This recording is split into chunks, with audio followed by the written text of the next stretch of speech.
경매시장 보면 눈물, 살던 집도 던진다. 제가 경매시장에 대한 기사를 여러 번 여러분들에게 말씀을 드렸는데 2024년 7월 지표가 최악인 것 같습니다. 서울에서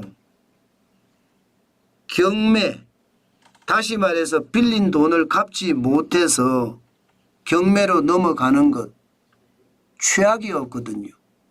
살던 집도 진짜 던져왔습니다. 그런데 이게 확장되고 있어요. 전국으로. 저는 이게 굉장히 충격적인 거라고 생각을 합니다. 실질적으로도 한번 보세요, 여러분. 얼마나 충격적인지 말입니다. 지금 2024년입니다. 2024년. 2024년 7월을 보세요. 7월. 지금 3,322건입니다. 아파트 경매만. 이건 말입니다. 2020년 11월 3,593건 이후 3년 8개월 만에 최고치입니다.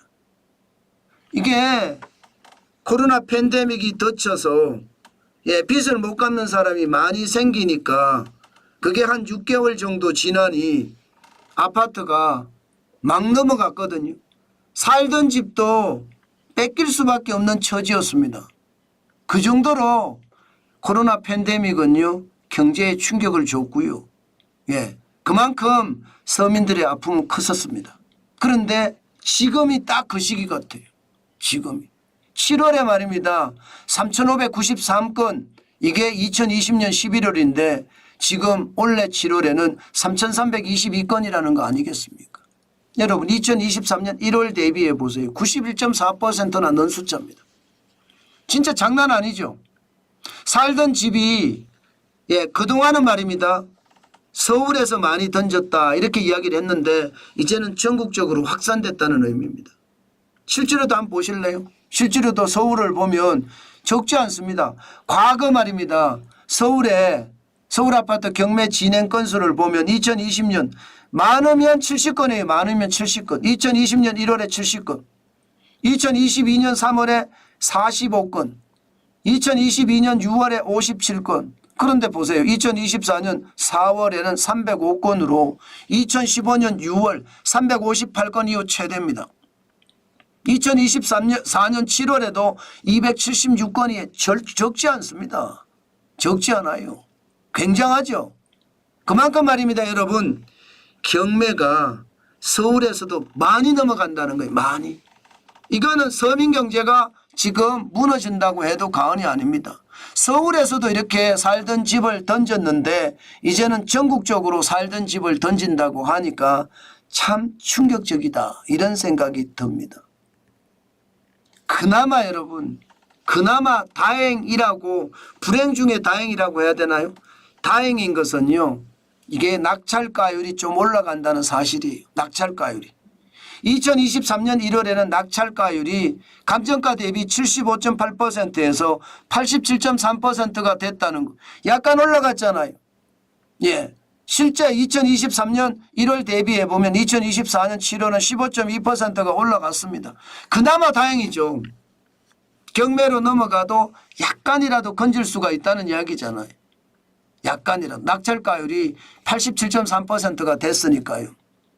낙찰률은 지금 37.2%예요. 그러면 두 번 유찰되고는 바로 경매가 된다는 뜻이잖아요. 저는 이게 다행이라고 생각합니다. 낙찰가율이 말입니다. 실질적으로 서울에서는 이게 더 올라갔습니다.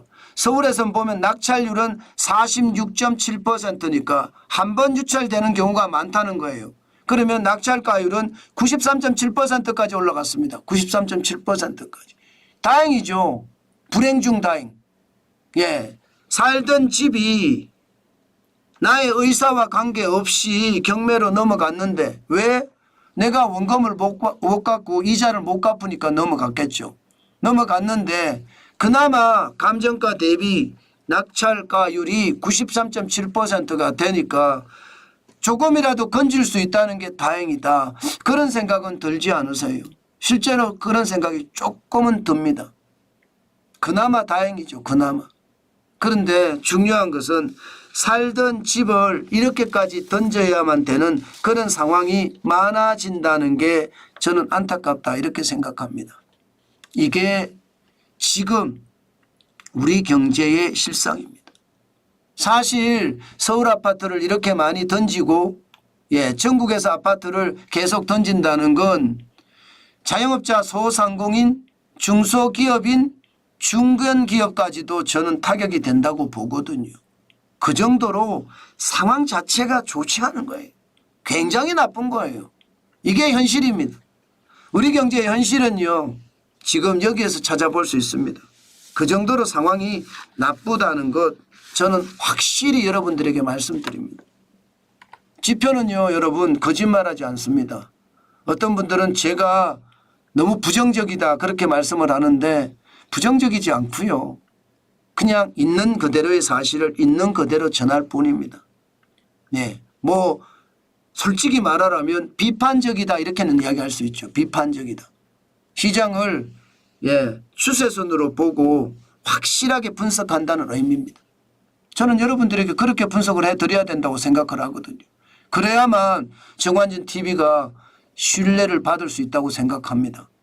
많은 사람들처럼 좋다 좋지 않은데 좋다고 이야기할 수는 없잖아요.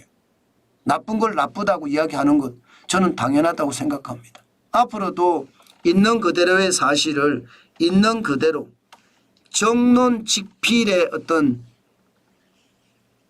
상황을 앞으로도 꼭 지켜가겠습니다. 그래야지 정관진 TV를 보면 경제가 보인다 이런 말이 나오겠지요. 저는 앞으로도 그렇게 하겠습니다.